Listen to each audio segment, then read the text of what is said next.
This is a good one. This is 11 of the scariest ghost stories from Reddit. But this is on the Travel Channel's website. Yeah, So yeah. the Travel Channel is just like, let's just go to Reddit and get some stuff rather than actually doing any writing on things.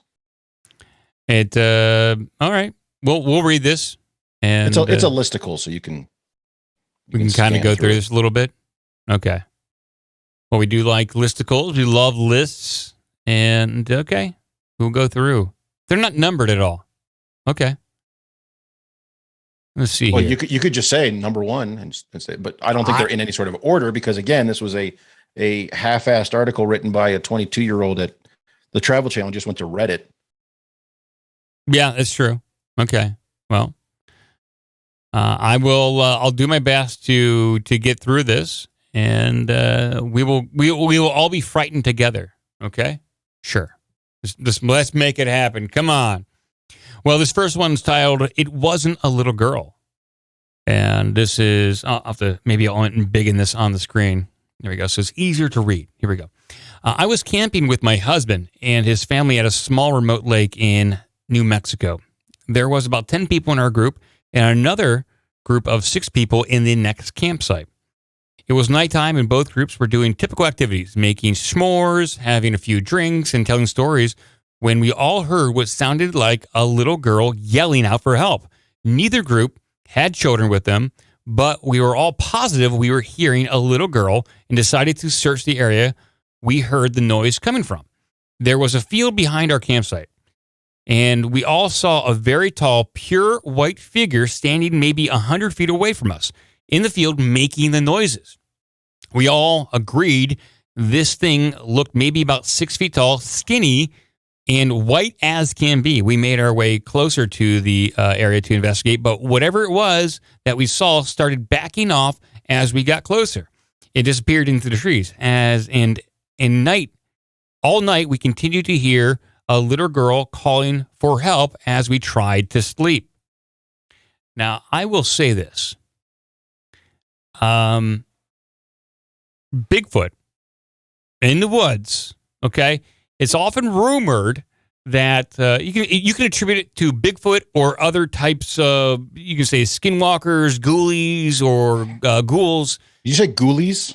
I did say ghoulies. I was asked to say ghoulies more often. Like on the 1980s terrible horror crap movie, that one? Yeah, that's more, ghoulies. The goblin. Or goblins. But a lot of times in these instances, when you're in the woods and you hear like a baby crying or a child calling for help, it's a trap or a trick, you know?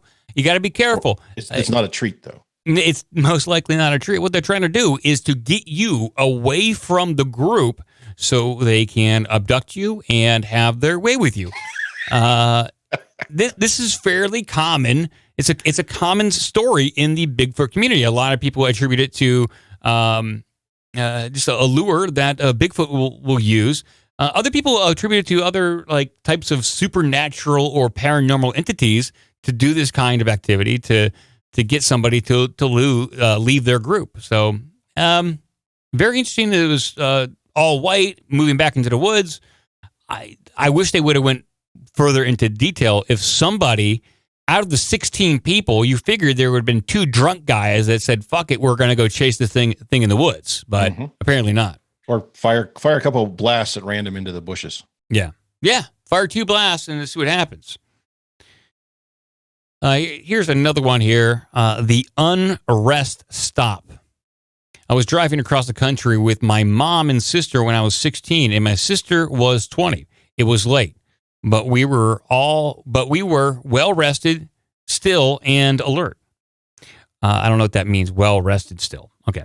We were well rested still and alert. We were driving along the interstate and needed some gas and a bathroom break. So we decided to stop at the only rest stop in 200 miles. There was a van full of teenagers on the road trip at the gas station, as well as a small gray car parked at the pump in front of us with 2 young men standing still outside of it. When we got there, everything felt wrong. We've been on the road for days and seen many rest stops at night and had never been afraid until then. My mom and sister went inside, and I stayed in the car. I heard the teenagers say they were creeped out and couldn't get the pump to work. And then they left in a hurry. I was watching the car in front. I was watching the car in front of us, and the two men had not moved at all, not an inch. They weren't talking. They weren't on phones. They were just standing there, still at the stone. My sister and mom came running out to the car. When they got in, the two men slowly turned to look at us while not moving or pivoting the rest of their bodies. And I swear to fucking shit, we all saw the same thing. They had eyes dark as pitch black and empty as they could be. Truly empty, not black, not reflecting any light at all, just a void. We sped out of there and didn't stop until we reached the next city. The worst thing about the entire experience, we couldn't find that place on any map. We knew exactly which spot on the interstate to look, but we couldn't find it on Google Maps or any paper map that we had. We even asked locals about the creepy gas station out on that stretch of road and only got confused looks. We traveled on the interstate since, and there was no rest stop. So they found some kind of like interdimensional rest stop. Yeah. Reminds me of a Twilight Zone episode. The ghosts there were upset. They're like, hey, you have to prepay before you pump. What are you doing over there? Get out of here. Oh, right. Let's see here. That is kind of creepy. Okay. Haunted gas station. Haunted gas station. Now the question is, if you get gas from a haunted gas station and then you leave, does your car still run normally, or is your car now haunted? If you get haunted gas, mm-hmm. I'm going to say that if you get haunted gas, you try to pump your car with some sort of haunted gas, I'm going to say it's going to work because between the paranormal realm and the physical realm, I think if you commit the ether of the paranormal gas to a physical object, it solidifies, and then it will work. Alternatively, if I were running a haunted gas station, I would let people get gas, which would only let them get about a mile down the road, and the cars would break down, and then you go get them. Okay. I see it like the old switcheroo. Mm-hmm. They feel safe and secure, but no. I think that's the kind of gas that Jason Voorhees uses in like Friday the 13th, because everyone's running out of gas in those movies. Constantly running out of gas. Does he run his own fueling station? Jason's Discount Fuels and Murders? Yeah, it's kind of like he runs like a general store out there at Camp Crystal Lake. Giving me a knobber. He also gives knobbers. Whether or not you want it, you get a knobber. He knobs you until you die. He pumps you until you're dead.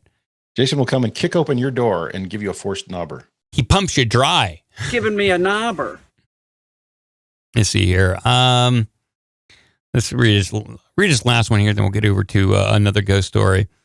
This one is titled, Death Came for Him. I was standing in my parents' room talking to my very sick dad at the time. He was dying of stage 4 esophageal cancer. I got the feeling something was behind me. I looked towards the doorway to the living room, and something about 4 foot 6 inches tall and fully black is peeking around the corner. With his hands on the door frame, I ran towards it, and it slipped back around the door. When I got outside the doorway, there was nothing. My dad was completely confused when I stepped back inside the room to tell him. People who stayed at my house in my dad's final days claimed to have seen it too. My mom saw the figure on multiple occasions in multiple places until he passed. We haven't seen it since.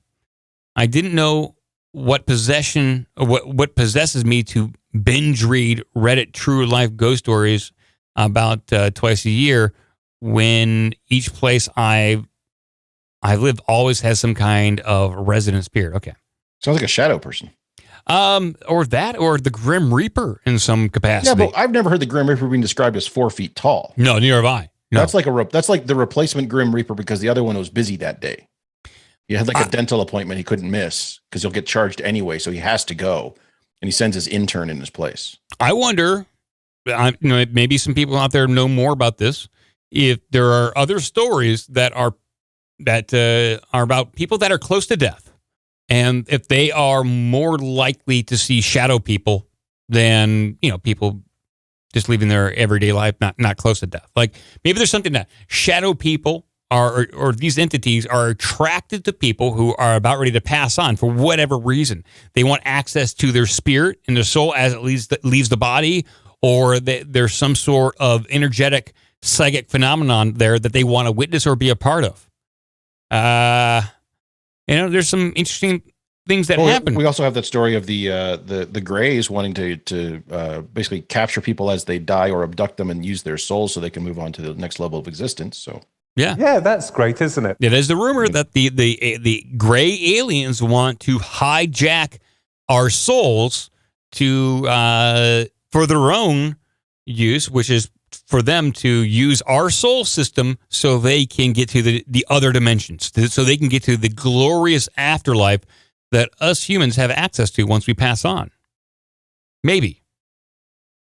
Some people apparently get reincarnated. They decide to come back to this. Or maybe they have to. A lot of people think that the death, that tunnel of light that a lot of people claim to see is a trap, where if you go through that tunnel of light, it's part of the soul recycling. Like you shouldn't, this is what some people speculate, like you shouldn't go into the tunnel of light because then that forces you back to being reincarnated, where if you avoid that tunnel of light, you can actually move on to other dimensions and live a completely different existence. So I don't know what to think about that. Maybe I'll do a longer segment on the soul recycling system. Hey, if you do that, make sure you cover the film Defending Your Life by Albert Brooks, 1991. Yes, I will. And that's a really, I think that's a really modern take on, but the exact same system. It kind of is. This is damn exciting stuff. Well, you have clips from it too. That clip is from that movie right there. It is. Yeah. If you need like a slightly, this is an older story, but it's interesting. I put it in the Carrot Shop as well. It's the one from the Irish Times there at the bottom, which is kind of an interesting semi-paranormal story, but it has a happy ending, I guess. Okay. Not in the sense of Bigfoot, in knobbers, but. Let's see here. So this is titled Voices Told Women She Had Brain Tumor. A woman was correctly told that she had a brain tumor by voices in her head, doctors in Britain have said. The woman, who had no previous psychological problems, first heard a voice while at home reading, which asked her not to be afraid and said it was a friend and wanted to help her. Fearing she had gone mad, she sought medical help. Consultant psychiatrist wrote about his treatment of the woman in the British Medical Journal. He said she appeared to be cured after receiving counseling and medication, but while on holiday, her hallucinations returned.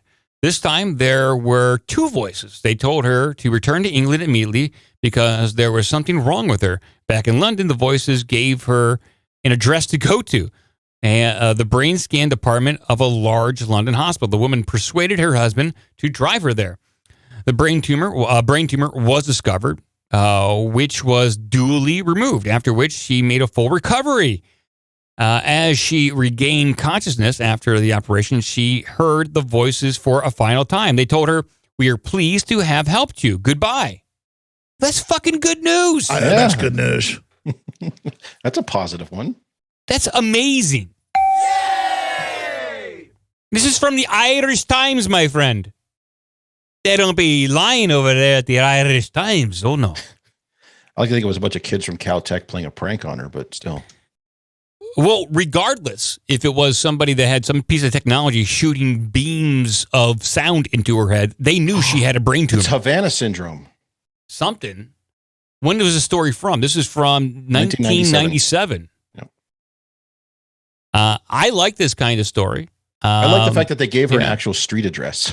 Yeah, like they didn't say go see a doctor or go to the hospital or go to surgery. They just said go to this address and tell them you have a brain tumor. Yeah. That is fascinating.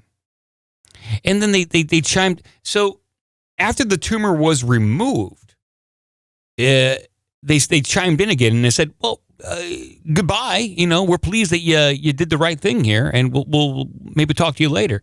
Meaning that the tumor was not producing the voices. You know what I'm saying? So Right. the tumor was not applying pressure to the brain, causing maybe auditory hallucinations. The tumor was removed, and then the voices chimed in again, saying, "You're all good, and we'll see you later." You know, That's it. I'm done today.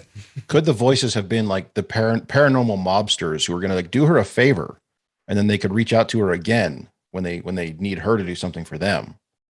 Like, hey, we got rid of that tumor. We're going to need you to drive this delivery truck to this bank in Las Vegas. Don't ask questions. Listen, I'm going to give you an address. You're going to go there. You're not going to ask any questions. You're going to talk to Tommy. He's going to give you a bag. You're going to go to a bush, and you're going to put the bag in the bush.